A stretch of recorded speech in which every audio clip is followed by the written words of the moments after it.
My name is Paul Alfred, and I'm an English promoter and also work for an NGO in Côte d'Ivoire. Very good. So, Alfred, qu'est-ce qui t'a fait aimer l'anglais et comment tu as appris la langue? Alors, il faut savoir que l'anglais, depuis le lycée, voilà, j'aimais la langue, mais je ne la pratiquais pas. Et c'est à la maison, mes frères et sœurs, ma sœur surtout, qui, elle, se débrouillait pas mal de temps en temps, qui faisait sortir des mots. Et moi aussi, comme j'avais pas honte, j'essayais de faire sortir des mots. Au départ, on se moquait, mais elle m'a toujours encouragé. Et après l'obtention de mon BPC, voilà, j'ai eu comme cadeau un voyage au Ghana, un voyage linguistique au Ghana. Et étant là-bas, j'étais avec mes frères et sœurs, bien sûr. Et chose bizarre, mon petit anglais que je bricolais ici, j'arrivais quand même à parler. Et j'étais vraiment à l'aise. Même que je faisais des erreurs, des fautes. C'était pas mon problème. Moi, mon but, c'était de parler et de me faire comprendre. Et j'arrivais quand même à être l'interprète de la famille. Wow. Et c'est comme ça, c'est parti. Comme nous sommes revenus en Côte d'Ivoire, au lycée, j'ai fait la connaissance d'un ami, Elvis Daniel, qui est vraiment quelqu'un de bien bon en anglais surtout. C'est lui qui m'a fait cette envie-là. Parce que quand nous sommes arrivés, il a dit, toi, faut qu'on parle toujours anglais. Et il y avait, comme on venait fraîchement du Ghana aussi, il a fallu que je montre à mes amis que voilà, je suis anglophone. Et on s'est lancé dans cette histoire de concours. Voilà.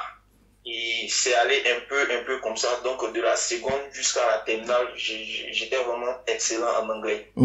Et après le de mon bac, voilà, je suis arrivé au département d'anglais et là aussi, j'ai poursuivi.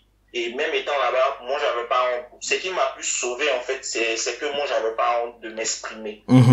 J'avais pas m'exprimer pour... Voilà, donc je parlais librement, même avec des fautes. Ça, c'est commun, hein. La plupart des personnes qui ont réussi à dompter la langue, ce sont des personnes qui n'ont pas eu peur de s'exprimer. Ça, c'est un élément clé.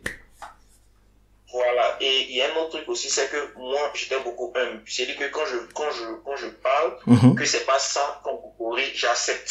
Yes. Voilà, je fais pas de poids pour me jouer les connaisseurs, non. Même si, une faute, ou même si je dis quelque chose qui n'est pas correct, que mon ami me dit, ah, ça, tu as mal dit, je repense et ça me gêne pas. Parce que le truc, c'est que, au campus même, des professeurs en question, lors des cours, ils arrivent que les gars, ils font des fautes.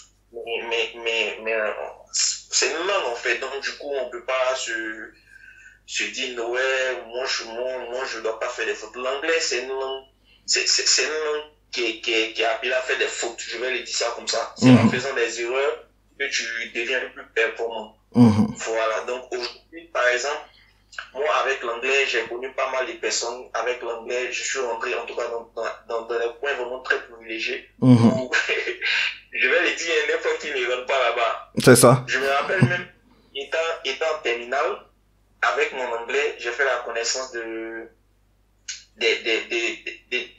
équipe de Turcs. Ils étaient venus en Côte d'Ivoire, je crois, au port de San Pedro pour transporter le bois et tout. Et j'ai un tonton qui est là-bas.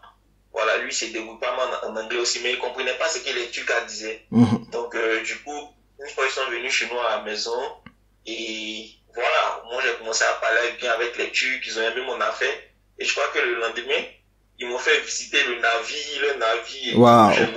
J'ai pris la nourriture turque. En tout cas, c'était très bien, j'ai appris aussi beaucoup de choses avec eux. Et jusqu'à présent, nous sommes toujours en contact. Ils m'ont dit comme ça, voilà, le jour que tu es chaud, tu veux venir en Turquie, nous, on est prêts à, voilà, t'accueillir. Wow. C'est un élément, l'anglais, vraiment, ça aide. Et tout ça, c'est parti de l'anglais, hein, le fait de pouvoir t'exprimer en anglais, communiquer avec. Oui, exactement, parce qu'eux, ils parlent anglais. C'est l'anglais, ils parlent, donc du coup, il n'y a pas d'autres langues. Aujourd'hui, moi, j'ai des partout. Quand je dis amis, pas francophone, anglophone, partout.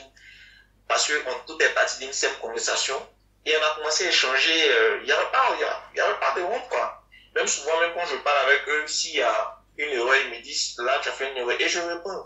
Et c'est comme ça. Il faut être humble, il faut faire profil bas, il faut accepter les erreurs. Ça, c'est un deuxième point. Exactement. Donc, et les commentaires, il faut pas avoir peur de faire des fautes et il faut accepter les commentaires. C'est ce qui fait avancer. Voilà. Exactement. Donc, il y a un autre truc aussi, c'est que moi, en fait, je suis quelqu'un, j'aime beaucoup communiquer. Donc, ça m'arrive voilà, de parler, je me dis quoi, l'anglais, la langue, en fait, c'est en faisant des erreurs, comme je le disais tantôt, que tu apprends vite. Et moi, il y a un autre truc. Ici, comme étant dans un pays où on parle beaucoup le français, comment j'arrive à pouvoir maintenir, en fait, le niveau de langue. Je me suis entouré de personnes qui parlent anglais, qui n'ont pas honte aussi de s'exprimer. Voilà, je me suis au réseau là, et où on échange de temps en temps, on apprend de nouvelles choses. Voilà, moi j'avais quelqu'un, voilà, qui m'a donné l'opportunité de toujours m'exprimer à travers une plateforme où on échange souvent les dimanches, s'il a le temps, les dimanches, ou bien soit les samedis. Et ça encore, ça vient encore pour renforcer mes capacités. Parce que je me dis que en faisant ça, ça me rend encore plus performant. Et puis, je m'exprime librement. Et ça me permet de tisser des relations. C'est ça, effectivement. Voilà.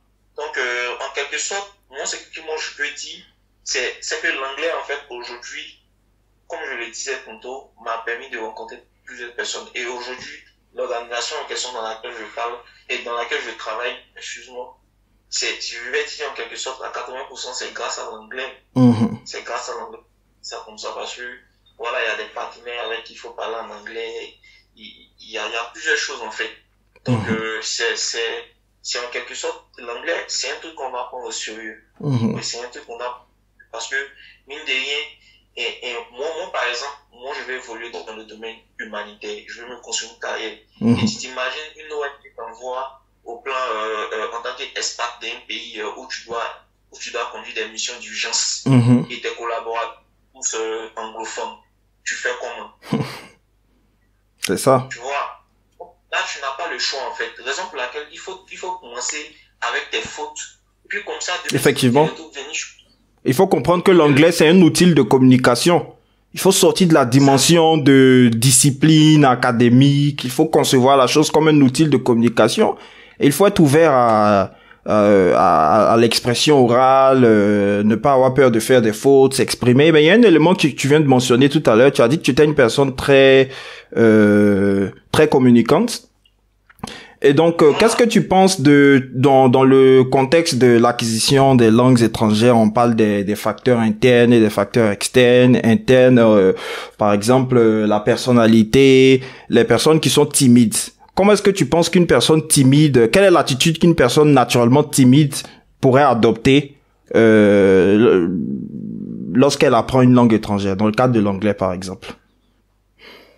Bon, comme je le disais, est-ce que la timidité doit constituer un frein? Est-ce qu'il faut essayer de changer les habitudes? Comment est-ce qu'on réagit face à cette situation-là, selon toi? Non, moi je pense que il y a un aspect qu'il faut beaucoup considérer. Il faut sortir de sa zone de confort. Nous sommes tous timides de base. Nous sommes tous timides. Et en fait, c'est vrai, il y a des personnes, par exemple, elles sont timides de nature. Et elles ont besoin de quelqu'un pour pouvoir les électrocuter, on va dire ça comme ça, pour qu'elles puissent en fait se connaître elles-mêmes. Voilà. Donc moi je dirais comme ça, pour une personne qui est timide, la timidité, on a tout ça en nous, mais il faut sortir de cette bulle-là qui t'exprime. Moi je vais dire un truc qui paraît un peu bizarre, mais moi, voici comment moi il marche. C'est pas quelqu'un, c'est dit à la maison, et ça c'est depuis le lycée, j'ai dit à la maison, moi-même à la maison, à part ma maman qui met sauce mori, est-ce que dehors quelqu'un doit mettre sauce mori encore? Donc il n'est pas honte de m'exprimer. À la maison, ça c'est très ivoirien comme image, hein. Vas-y. C'est clair, et c'est ça qui m'aide à aller partout. Moi j'ai pas honte. J'ai pas honte, franchement. Parce qu'il me dit, voilà, j'ai pas me taper la poitrine, mais je me dis non, mais pourquoi avoir honte? pourquoi avoir honte? Parce que tu te dis, moi, je ne peux pas faire ça. Parce que telle personne est là. La personne, même si à cause d'elle, là, tu te mets la barrière, là, peut-être même ce que tu as en toi, là, c'est ça. C'est ça. Les gens se sous-estiment un peu trop, hein. C'est ça. Voilà. Donc, moi, là, je marche comme ça. C'est pas quelqu'un, à part ma maman, là, c'est pas quelqu'un qui me sort si mourir. Donc, j'ai pas honte, je fonce. Si je fais que je prends la mauvaise direction, on me dit, c'est la mauvaise direction. Et puis, je retourne. C'est comme ça. Il ne faut pas avoir honte. Il faut avoir le mindset du guerrier. Il faut foncer. Il faut attaquer. Il faut braver la timidité. C'est ce qu'on appelle la timidité linguistique. Moi, mes amis me connaissent tout ça. Ils savent que moi, je suis un gars qui aime beaucoup foncer. C'est pour ça, si tu remarques bien, quand je vais, par exemple, rencontrer des amis, ils sont heureux. Parce qu'en fait, surtout tous ceux qui sont timides, parce qu'ils se disent, Paul Alfred est là. Il va nous aider. Bon, pour les timides, hein, il est là avec lui, on se sent à l'aise et on s'exprime. Donc, c'est important aussi de se rapprocher des personnes qui sont actives, qui sont extraverties pour se mettre dans le mood, se faire motiver et tout. Voilà. Donc, en quelque sorte, c'est ce que moi d'accord. je fais. Et là, j'ai un cadre d'amis avec qui j'échange, j'ai un coach de là qui m'aide beaucoup. Lui, par exemple, c'est un qui a, donc de temps en temps, lui et moi, on essaie de bricoler l'espagnol parce que moi, je veux vraiment être performant en espagnol. So, from time to time, on échange pour, voilà. Et puis, c'est un peu je fais. Ça m'arrive souvent aussi de parler seul en espagnol. Je raconte des trucs et après je vais faire des recherches. Tu parles de moi de manière indirecte là. Say the name. Lui, indirectement, je parle de vous coach. Je parle de vous coach parce que j'ai pas voulu mentionner. Yeah. Mais moi il y a un autre truc que j'aimerais dire. Coach était vraiment un élément important dans mon apprentissage parce que, mine de rien, voilà, vous m'avez donné cette strength-là, cette force-là d'apprendre et ne pas avoir honte. Voilà, donc, moi, j'ai pas honte pour ces personnes qui désirent ou qui souhaitent vraiment apprendre des langues, pas forcément l'anglais. Ne vous mettez pas cette barrière-là. Et il y a des gens, elles sont fortes. Quand je dis fortes, soit elles maîtrisent la chose, mais elles se font intimider par d'autres personnes qui sont là, qui en fait, comment on dit ça, les impactent en fait. Donc du coup, elles n'arrivent pas à s'exprimer. Je prends un exemple bizarre. Ma première année au département d'anglais, on sommes arrivés, on avait un pote, il s'appelle Kondo. Voilà, le mec, franchement, quand il passe en anglais, quand il dit, hey Seigneur, je suis venu faire le département d'anglais. Je suis venu faire le département d'anglais. Et ça intimidait certaines personnes. Alors que c'est tout à fait le contraire. Ce sont des choses qui doivent motiver. Mais il y a des gens qui se sentaient intimidés parce qu'ils se disent, mais le mec, tel qu'il parle là, il est en licence 1, tel qu'il parle là, mais moi, je suis venu faire quoi ici? Et pendant les cours, je me rappelle, il y a une fille qui m'a dit, mais mon frère, le professeur, il dit quoi? Il dit quoi? Il dit, mais dans ce cas, quand j'ai venu faire au département d'anglais, et puis on a commencé à. Cette dernière-là, aujourd'hui, je te parle, elle a son master. Elle a son master, man. Et tu peux pas avec elle aujourd'hui. Pour dire que, voilà, l'apprentissage, si tu te laisses intimider, d'abord, ça c'est la première des choses. Il y a des gens qui se laissent beaucoup intimider. Pourtant, ils ont du potentiel et ils se laissent beaucoup intimider. C'est pas juste. Nous sommes tous pareils. La personne, tu penses peut-être elle est mieux expérimentée. C'est vrai, l'expérience c'est un élément clé, ça compte. Mais il y a un je veux dire, il y a un truc pour nous, voilà, qui nous différencie des autres. Et c'est ça en fait on doit s'appuyer pour pouvoir vraiment montrer de quoi est-ce qu'on est capable. Voilà. D'accord. Je suis en train de faire mon chemin, essayer de faire ma carrière dans le domaine humanitaire et j'apprends de tout. Tout ce qui concerne l'humanité, j'apprends. je m'arrange à toujours renforcer je vais pas mes capacités. Si je fais un mauvais truc qui n'est pas bien, on me corrige, j'accepte et puis j'avance. Si vous apprendre, moi je pense que les personnes, comme je le dis encore, les personnes qui souhaitent apprendre l'anglais, ne soyez pas intimidés par ces personnes qui se jouent les natifs et dites-vous, vous avez du potentiel. Vous avez du potentiel et créez surtout un réseau, comme je l'ai dit, un réseau d'amis. Même si votre anglais que vous parlez là est bricolé là, au moins l'envie et l'habitude de toujours parler anglais bricolé, ça va te pousser un jour à t'exprimer en public. Et souvent, je sais pas si pour qui ça vous est déjà arrivé. Souvent, quand on te donne la parole d'exprimer en anglais comme ça, toi-même, tu parles jusqu'à... Mais tu t'es dit, mais c'est moi qui ai parlé comme ça, tu es étonné.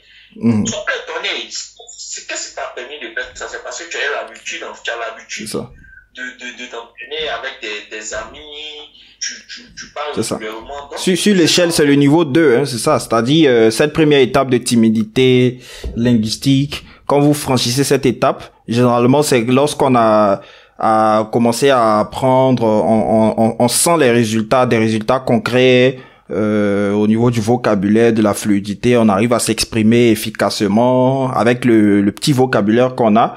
Quand on entre dans une zone de confiance, et à ce niveau-là, on se sent tellement à l'aise que à chaque opportunité, on parle autant qu'on veut, et c'est là qu'on commence à véritablement développer les compétences linguistiques. Et donc tout ça sont des choses qui s'expliquent, mais c'est vraiment formidable, ton expérience.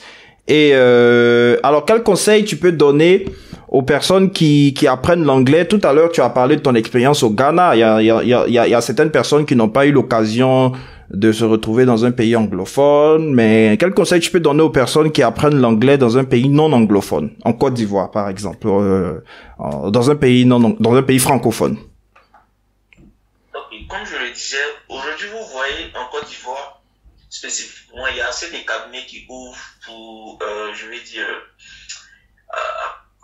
enseigner l'anglais. Mais si vous faites vos recherches, ces personnes qui sont devenues des chefs de cabinet, d'apprentissage, la langue en question, ne sont jamais sorties même du pays. Elles ont appris ça ici. Mais comment? Elles se sont créées un réseau. Ces personnes-là se sont créées un réseau où elles ont appris à développer un peu, petit à petit, leurs expériences partagées. C'est-à-dire rester dans cette bulle comment ça s'appelle, promoteur de la langue, même s'ils n'étaient pas vraiment performants. Mais c'est un peu avec le courage, la détermination qu'ils sont arrivés là. Donc pour ceux qui sont dans les pays tels que la Côte d'Ivoire, qui n'ont pas peut-être d'aller au Ghana, moi je vous dis, de vous créer un réseau, créez-vous un réseau de personnes, de personnes qui sont vraiment, je vais dire, qui ont de bonnes capacités linguistiques en anglais. Et n'ayez pas honte surtout. N'ayez pas honte surtout de parler. Trouvez-vous un moyen. Moi, par exemple, comment j'apprends l'anglais jusqu'à maintenant, c'est à travers les films. C'est comme j'aime beaucoup regarder des films, donc je profite en même temps pour faire l'apprentissage, parce que les films, la plupart du temps, ils te donnent de bonnes expressions et comment les utiliser dans leur contexte. Donc c'est comme ça, moi j'apprends avec des films où voilà aussi la musique, la bonne musique surtout. Voilà, il faut aussi la bonne musique. Donc, en quelque sorte, voici ce que moi je peux leur dire. Créez-vous un réseau de personnes performantes en anglais. Et aussi, voilà, n'ayez pas honte de parler.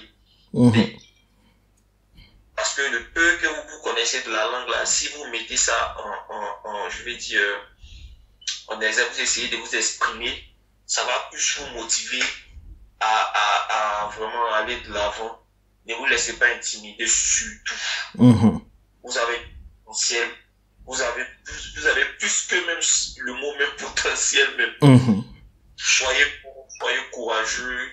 Et puis, parlez tout le temps. Parlez tout le temps. Si vous pouvez, allez-y sur Aujourd'hui, il y a YouTube qui est là. YouTube, c'est un moyen d'apprentissage qui permet aux gens de vraiment perfectionner l'anglais parce qu'il y a tout là-bas, tout ce qui est comme contenu. Si tu tapes comment faire pour parler anglais américain, tu verras quelqu'un qui va t'expliquer. Donc, il faut avoir des outils aussi. Trouver de bons outils qui vont te permettre d'apprendre mieux. Et l'apprentissage se fait vraiment de façon ordonnée. Voilà, il faut te créer un emploi du temps qui va te permettre d'apprendre, c'est-à-dire, je prends la semaine, tu peux dire lundi, je fais typiquement tout ce qui est listening, mardi, je fais un peu de writing, et puis, comment dirais-je même, les 2 jours à venir, ainsi de suite, tu fais comme ça, hein? Et puis bon, tu donnes, comme tu peux prendre peut-être le week-end, et puis pour tester ton listening, tu peux soit regarder des séries ou bien quelque chose que tu aimes en fait. Tu peux aller là-bas faire en anglais, des recherches en anglais, puis voir, regarder des vidéos pour voir si tu réussis vraiment à comment dirais-je même, développer tes skills en listening ou bien voilà. Ok. En tout cas, c'est très bien résumé. Et les éléments qui reviennent à chaque fois, c'est comme tu l'as dit, hein, c'est-à-dire ne pas être timide, être très ouvert, très interactif, se créer un réseau, ne pas avoir peur de faire des fautes, foncer, et avec tout ça, bon. Et puis comme tu l'as dit à la fin, être bien structuré. C'est-à-dire travailler avec beaucoup de motivation et faire les choses vraiment selon un certain ordre bien défini. Je pense que c'est ça ce qu'on pourrait qualifier de formule magique. En tout cas, merci pour tout, pour ton intervention et merci d'avoir partagé ton expérience. Thanks.